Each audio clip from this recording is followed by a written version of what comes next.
J'avais mes amis à l'école qui m'appelaient tout le temps Maou.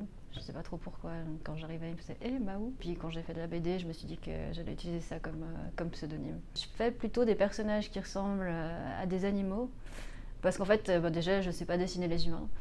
Et puis en fait, je me suis rendu compte que c'était aussi assez pratique. Comme ça, les gens s'identifient moins directement, ils se sentent moins attaqués si par exemple ils sont représentés dans la bande dessinée. J'ai commencé à travailler d'abord dans une start-up, ensuite dans une grande multinationale si on veut, en tout cas c'était une grande fédération sportive, donc c'était vraiment une grosse structure. Et j'avais besoin, après avoir travaillé dans cette fédération, de faire une autre BD qui parlait justement de mon expérience là-bas, mais ça m'a aidé justement à évacuer un petit peu tout ce qui avait été difficile dans ce travail. Dans l'entreprise, ils ne l'ont pas très bien pris parce qu'ils l'ont pris comme une attaque personnelle.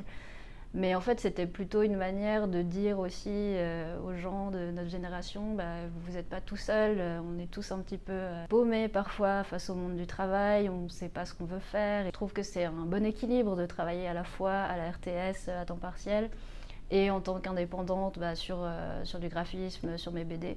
Souvent les gens ils me demandent est-ce que tu n'aimerais pas vivre que de la BD. Déjà, on ne vit pas de la BD, c'est clair.